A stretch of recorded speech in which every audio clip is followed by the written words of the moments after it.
স্মরণকালের সবচেয়ে একটি ভয়াবহ অবস্থার মধ্যে পড়েছে বিএনপি এবং সে তার রাজনৈতিক গতি হারিয়েছে।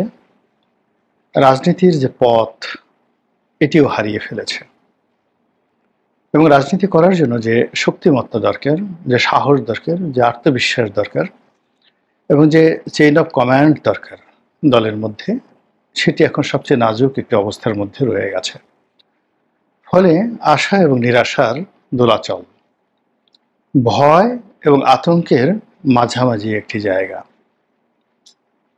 পাওয়া এবং না পাওয়ার যে একটা অনিশ্চয়তা রয়েছে, সেই অনিশ্চয়তার মধ্যে এই দলটি গত 11 মাস ধরে যে কর্মকাণ্ড করে চলেছে, কথাবার্তা বলছে, রাজনৈতিক প্ল্যান দিচ্ছে, পরিকল্পনা দিচ্ছে, হুমকি দিচ্ছে, ধামকি দিচ্ছে, আপনি যদি গ্রাফ করেন বা আপনি যদি একটি বিন্দুর সঙ্গে অন্য বিন্দুর সংযোগ দেখেন, তাহলে দেখতে পারবেন যে এই গত 11 মাসে তাদের 11 বার গতি পরিবর্তন হয়েছে, তাদের কথা পরিবর্তন হয়েছে, কথার স্বর পরিবর্তন হয়েছে, তাদের মাথা কখনো উন্নত হয়েছে, মাথা কখনো অবনত হয়েছে, কখনো সন্দেহ বেড়েছে, কখনো বিশ্বাস বেড়েছে, কখনো কাউকে বন্ধু বানিয়েছে, কখনো কাউকে শত্রু বানিয়ে ফেলেছে। অনেক দিনের প্রিয় মানুষগুলোকে তারা হারিয়েছে, আবার নতুন নতুন প্রিয় মানুষকে তারা জোগাড় করে ফেলেছে। এবং এই অবস্থার মধ্যে সবচেয়ে বিপজ্জনক যে পরিবেশ তৈরি হয়েছে বর্তমানে বিএনপির জন্য, সেটা হলো তারা শত্রু চিনতে পারছে না এবং তারা বন্ধু চিনতে পারছে না এবং তাদের মনে একটা অজানা আতঙ্ক দেখা দিয়েছে। বিশেষ করে বাংলাদেশের প্রাচীনতম ধর্মভিত্তিক রাজনৈতিক দল জামায়াত ইসলামী, জামায়াত ইসলামীকে তারা গত কয়েক মাস ধরে ভীষণ রকম ভয় পাচ্ছে। আর তার আগে অর্থাৎ 2024 সনের পুরোটি সময়, আগস্ট থেকে একেবারে ডিসেম্বর পর্যন্ত তারা জামাত নিয়ে যে চিন্তা ভাবনা করেছিল, সেখানে দেখি না বেটায় কি করে, তাকে ধরাতে কোনো বিষয়ই নয়। অর্থাৎ ওই যে সেই ভানুর গল্পের মতো, যে গভীর রজনীতে একটি চোর ঘরের মধ্যে ঢুকেছে, তো গৃহকর্তা সে দেখছে যে চুরি করছে, তো সে চিন্তা করলো যে সিসকে চোর, পিসকে চোর, একে তো যে কোনো সময় ধরে ফেলা যাবে, এটা কোনো বিষয় নয়। তো চোর চুরি করছে আর গৃহকর্তা মজা লুটছে যে সে অন্ধকার রাত্রিতে এটা হাতড়াচ্ছে, ওটা হাতড়াচ্ছে, ওখানে খুঁজছে, আবার ডানে বামে তাকাচ্ছে। আপনি জাস্ট এটাকে সেটা বিনোদন হিসেবে গ্রহণ করলো এবং সর্বশেষ যেটা করলো, সে তার চুরির সমস্ত মাল এবং সামান এক একটা পুটলির মধ্যে বেঁধে সে যখন চলে যাবে, তখনও গৃহকর্তা চিন্তা করলো দেখি না কি করে। তো এইরকম একটা মানে অবস্থা বিএনপির মধ্যে, অর্থাৎ সে তার প্রতিদ্বন্দ্বীদেরকে সময় দিয়েছে 2024 সনের পুরোটা সময় সে একবারও প্রস্তুতি নেয়নি। তার একটা আত্মবিশ্বাস ছিল অনেকটা সেই খরগোশ এবং কচ্ছপের গল্পের মতো, যে ও আমার সঙ্গে কখনোই পারবে না। কিন্তু 2025 সনে এসে তার প্রতিদ্বন্দ্বীরা, বিশেষ করে জামায়াত ইসলামী এবং এনসিপি, তারা এতটা শক্তি অর্জন করেছে, এতটা সাহস অর্জন করেছে, এতটা কৌশল অবলম্বন করার দক্ষতা অর্জন করেছে, তাদের কণ্ঠে এমন সব কথা, ভাষা চলে আসছে যেটা সামাল দেওয়ার মতো শক্তি আসলে এই মুহূর্তে বিএনপির নেই। ফলে কি হচ্ছে, বিএনপি পদে পদে এই দুটো রাজনৈতিক দল দ্বারা অবদমিত হচ্ছে, অপমানিত হচ্ছে এবং এখন এই পর্যায়ে এসে রীতিমতো আতঙ্কগ্রস্ত হয়ে পড়েছে। এবং আমরা যেটা দেখছি এখন, জনাব তারেক রহমান সাহেবের সঙ্গে জামাতের আমির, যাকে বলা হয় তার যে ব্যক্তিগত কন্ট্যাক্ট, নেতৃত্বের যে জায়গা, বা তারা পাশাপাশি বসলে কে কার উপর প্রভাব বিস্তার করেন, এটা হয়তো দেখলে বোঝা যেত। কিন্তু আমরা যেটা 2024 সনে দেখেছি, সেটা হলো জামাতের আমির যদি বিএনপির মহাসচিবের সঙ্গে কথা বলতেন, কিংবা এনসিপির নাহিদ যদি বিএনপির কোনো একটা নেতার সঙ্গে দেখা সাক্ষাৎ হতেন, তখন ওই সময় আপনি আই কন্ট্যাক্টগুলো, বডি ল্যাঙ্গুয়েজগুলো লক্ষ্য করবেন যে জামাতের আমির কিংবা এনসিপির যিনি প্রধান বা অন্য প্রথম সারির যারা দলজন নেতা রয়েছেন বিএনপির, তাদেরকে কেন্দ্র করে জামাত এবং এনসিপির সর্বোচ্চ নেতৃত্ব থেকে শুরু করে প্রথম সারি যারা নেতৃত্ব, তারা এক ধরনের আনুগত্য প্রকাশ করতেন এবং এক ধরনের সমীহ তারা প্রদর্শন করতেন, যেটা 2025 সনে এসে বুমেরাং হয়ে গেছে। এখন জামাতের আমিরের সঙ্গে বিএনপির কোনো শীর্ষ নেতা ওয়ান টু ওয়ান বৈঠক করবেন, এই বিশ্বাসটা আমরা দেখতে পাই না। এখন জামাতের আমিরকে অনেকটা ইরানের আয়াতুল্লাহ মানে আলী খামেনির মতো সম্মানজনক, প্রভাবশালী একটা আধ্যাত্মিক নেতা হিসেবে মনে হচ্ছে। তার এই গত কয়েক মাসের পারফরমেন্সের কারণে তার নামে এখন আমির জামাত হয়ে গেছে, শায়েখে জামাত হয়ে গেছে। আমিরুল মুমিনিন বলেন জামাতে যারা লোকজন, মুসলমানদের নেতা বলেন, এবং ভবিষ্যৎ বাংলাদেশের প্রেসিডেন্ট বা ভবিষ্যৎ প্রধানমন্ত্রী রূপে, ভবিষ্যতের দ্বিতীয় উমর রূপে তাকে চিহ্নিত করার চেষ্টা করেন, এবং এই ভাইবটি জামাতের আমির নিজে ধারণ করেন। ফলে কি হচ্ছে, আগে তিনি যেখানে সচরাচর টেলিফোন করতেন, নিজে যেতেন, অনেক বিষয় তদারকি করতেন, সেই বিষয়গুলো অলমোস্ট 90% তিনি এখন দলের অন্যান্য গুরুত্বপূর্ণ নেতাদেরকে দিয়ে করাচ্ছেন। ফলে কি হচ্ছে, বিএনপি যারা প্রথম সারির নেতৃবৃন্দ রয়েছেন, এখন জামাতের সেই দ্বিতীয় সারির যারা নেতৃবৃন্দ রয়েছেন তাদের সঙ্গে আলাপ আলোচনা করে, কথাবার্তা বলে, একত্রে বসে টকশো করে তারা এক ধরনের তৃপ্তি অনুভব করছেন। আর দূর থেকে তারা দেখছেন যে জামাতের আমিরের সুবহানাল্লাহ, তার দাড়িগুলো কত সুন্দর, তার টুপিটা কত সুন্দর, তার চেহারা একই ধরনের একটা জ্যোৎস্নার ভাব চলে এসেছে।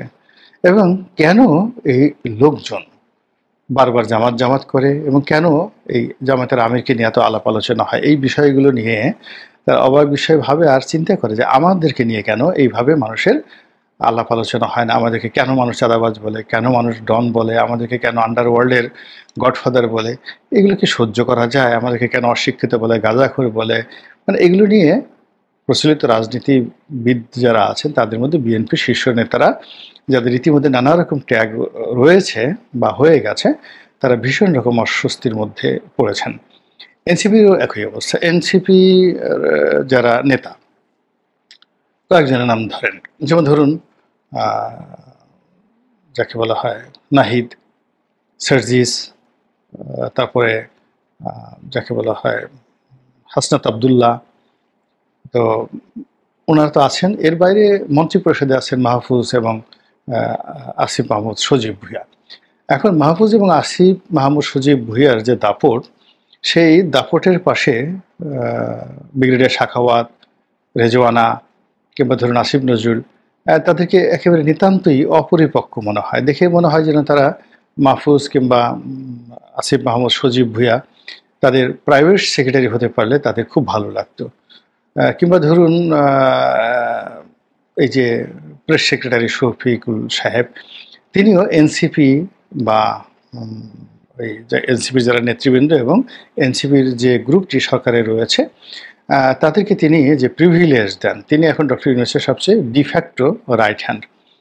তাতে মনে হয় না যে তিনি আসিফ নজরুল বা অন্য কোনো উপদেষ্টাকে ঠিক ওই রকম পাত্তা দেন যেভাবে তিনি আসিফ মাহমুদ সজীব ভুঁইয়াকে পাত্তা দেন। তিনি নাহিদ সাহেবকে বলে দিয়েছেন যে ভবিষ্যৎ প্রধানমন্ত্রী, তিনি কিন্তু ডক্টর মোহাম্মদ ইউনূসকে ভবিষ্যতের প্রধানমন্ত্রী বা প্রেসিডেন্ট বলেননি। তো কাজেই তাদের যে গুরুত্ব সে 2025 সনে বেড়ে গেছে। ফলে আমরা দেখতে পাই যে নাহিদ সাহেব যদি কোথাও যান, হাসনাত আবদুল্লাহ সাহেব যদি কোথাও যান, সার্জিস কোথাও যান, তো সেখানে যদি বিএনপির শীর্ষ নেতারা উপস্থিত থাকেন, বিএনপির শীর্ষ নেতারা এগিয়ে গিয়ে তাদের সাথে করমর্দন করেন। আর তারা মানে এমনভাবে হাসেন, এমনভাবে হ্যান্ডশেক করেন, এমনভাবে কথাবার্তা বলেন, মনে হয় যেন নেতৃত্ব এবং কর্তৃত্বটা এখন তাদের হাতে চলে এসেছে।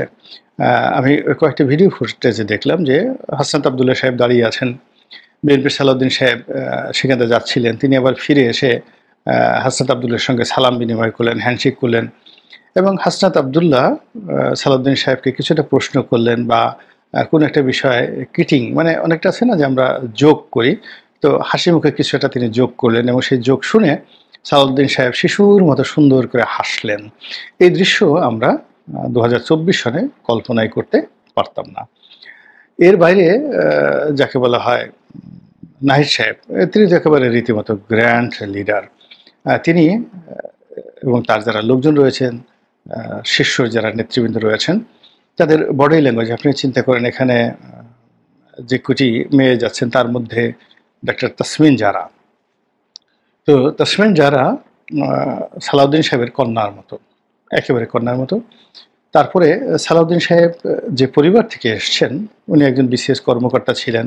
আপনি চেহারা শুরু দেখলেই বুঝতে পারবেন যে অনেকটা অ্যারাবিয়ান স্টাইলের তার গায়ের রং, কক্সবাজার চট্টগ্রাম অঞ্চলের মানুষ যারা ফর্সা হন, তারা খুবই ফর্সা হন। তো সেই দিক থেকে সালাউদ্দিন সাহেবের চেহারার মধ্যে এক ধরনের রাজস্বিকতা রয়েছে এবং তিনি খুব অল্প বয়সে মন্ত্রী হয়েছেন, এমপি হয়েছেন, বেগম খালেদা জিয়ার প্রাইভেট সেক্রেটারি হয়েছেন। অর্থাৎ রাজনীতি, রাজতন্ত্র, আভিজাত্য বাংলাদেশে যা কিছু বোঝায় সেটা সালাউদ্দিন সাহেব পুরো মাত্রায় পেয়েছেন।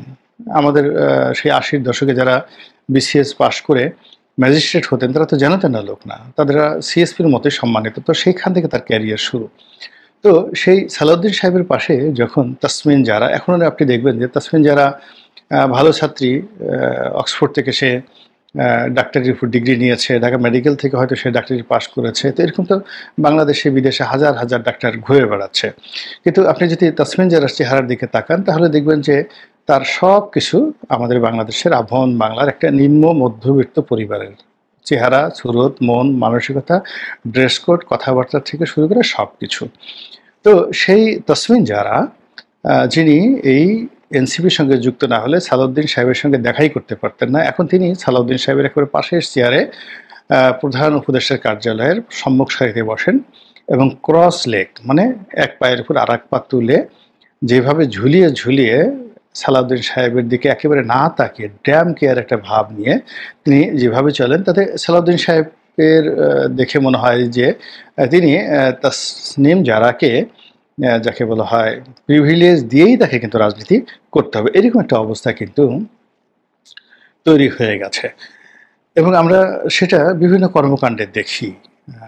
এনসিপির যারা নেতৃবৃন্দ রয়েছেন তারা লাগামহীন কথাবার্তা বলছেন। তারেক রহমান সাহেব থেকে শুরু করে দলের যত শীর্ষ নেতৃবৃন্দ রয়েছেন, এমনকি বেগম জিয়া যাকে এবং শহীদ প্রেসিডেন্ট জিয়াউর রহমান, তাদেরকেও তারা ছাড় দিচ্ছেন না। তো তার বিপরীতে বিএনপির শীর্ষ নেতারা জবানে লাগাম দিয়েছেন এবং তারা এই সকল নেতৃবৃন্দ সম্পর্কে একটি টু শব্দ উচ্চারণ করতে চাচ্ছেন না, সাহস পাচ্ছেন না বা করছেন না, হোয়াট এভার মেবি।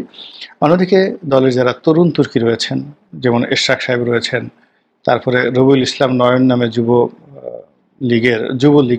দলের একজন নেতা রয়েছেন। যুব দলের দুটো ভাগ রয়েছে, ঢাকা মহানগরীর, একটা দক্ষিণ একটা উত্তর। তো সম্ভবত দক্ষিণ সিটির তিনি সাধারণ সম্পাদক বা এরকম কোনো একটা বড় পদে থাকবেন রবিউল ইসলাম নয়ন, ইতিমধ্যে বেশ আলোচিত হয়েছেন নানা কারণে।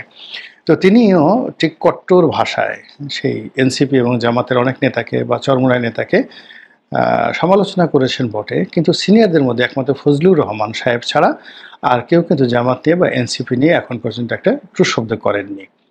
ইট মিনস জামাত এবং এনসিপিকে বিএনপি শীর্ষ নেতারা ভয় পাচ্ছেন, অথবা তাদেরকে অ্যাভয়েড করতে চাচ্ছেন, অথবা তাদেরকে পাত্তা দেওয়ার মতো কোনো কারণ খুঁজে পাচ্ছেন না। ফলে ওরা যা বলে বলুক, উই ডোন্ট কেয়ার, ওটা আমাদের কিছু আসে যায় না, এটা হতে পারে। কিন্তু বাস্তবতা হলো যে যেভাবে এনসিপির কর্মকাণ্ডর কারণে, জামাতের কর্মকাণ্ডের কারণে প্রতিদিন বিএনপিকে তার ট্র্যাক চেঞ্জ করতে হচ্ছে, বিএনপিকে তার ভাষা পরিবর্তন করতে হচ্ছে এবং এনসিপি এবং জামাতের যে সম্মিলিত সিদ্ধান্তের সঙ্গে তাদেরকে তাল মিলাতে হচ্ছে, সেটা বিএনপির জন্য খুবই উদ্বেগজনক।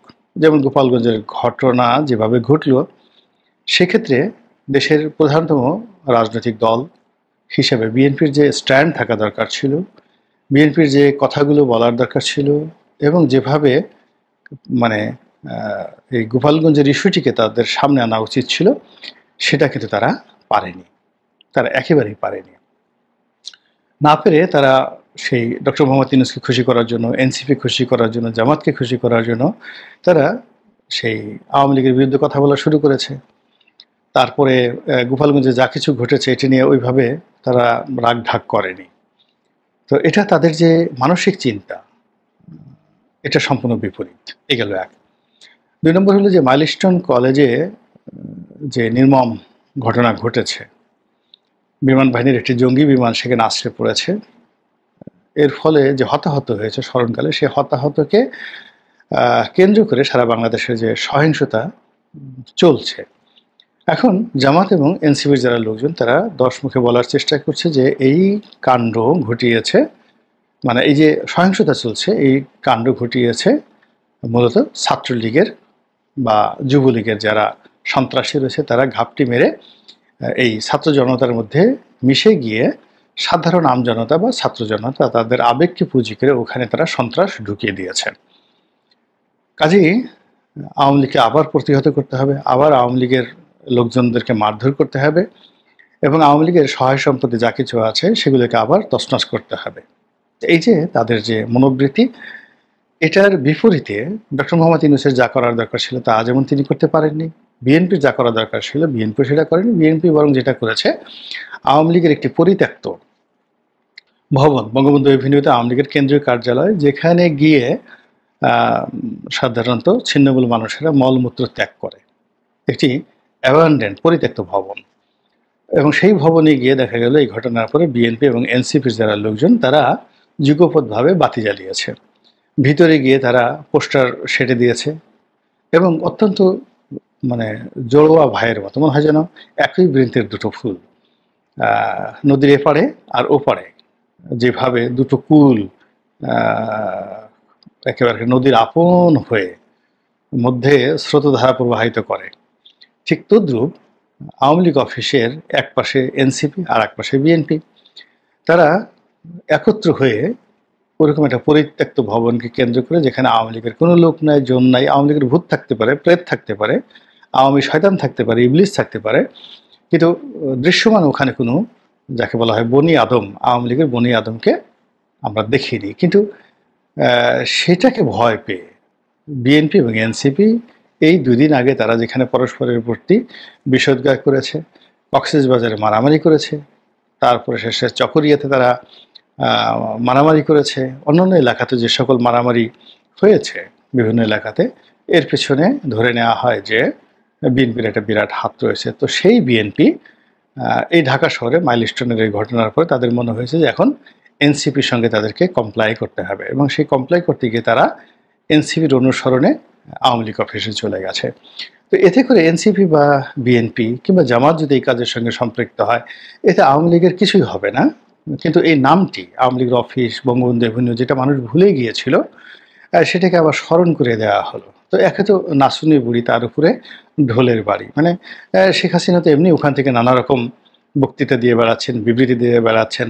এখন যদি তিনি বলেন যে আমাদের পরিত্যক্ত ভবন তারা পরিষ্কার করছে, আমাদের পরিত্যক্ত ভবন তারা পাহারা দিচ্ছে, ওখানে তারা অফিস করার চেষ্টা করছে, ওকে ফাইন, যেভাবে হোক তারা ওখানে অফিস টফিস করুক, আমি এটা করতে দিলাম, সময় হলে আবার আমি তাদেরকে সেখান থেকে তাড়িয়ে দেবো। বলেন তো, মানে ন্যূনতম লজ্জাবোধ যদি থাকে তাহলে এই কথার আপনি কিভাবে উত্তর দিবেন? প্রত্যেকটা রাজনৈতিক দলেরই একটা স্বতন্ত্র বৈশিষ্ট্য থাকবে, স্বতন্ত্র প্ল্যান থাকবে, পরিকল্পনা থাকবে, প্রতিদ্বন্দ্বিতা থাকবে, প্রতিপক্ষ থাকবে, এমনকি শত্রু থাকবে। তো বিএনপি এই গত 11 মাস ধরে এভাবে শত্রু মিত্র অ্যাসার্টেন করতে পারছে না, নির্দিষ্ট করতে পারছে না। তার চেয়ে বরং জামাত এবং বিএনপিকে কখনো অনুসরণ করার চেষ্টা করছে, কখনো তাদের সাথে বিরোধিতা করার চেষ্টা করছে, আবার দিন শেষে ঘুরে ফিরে জামাতের সঙ্গে তারা একত্র হওয়ার বা বন্ধুত্ব করার জন্য তারা নানা রকম ফন্দি ফিকির যে চালিয়ে যাচ্ছে। এতে করে জামাত এবং এনসিপি যে শক্তিশালী হচ্ছে এতে কোনো সন্দেহ নাই। আর অন্যদিকে বিএনপি যে ক্ষতিগ্রস্ত হচ্ছে এবং শক্তিহীন হয়ে পড়ছে, এই ব্যাপারেও আমার কোনো সন্দেহ নেই। মহান আল্লাহ আমাদের সবাইকে হেদায়েত দান করুন।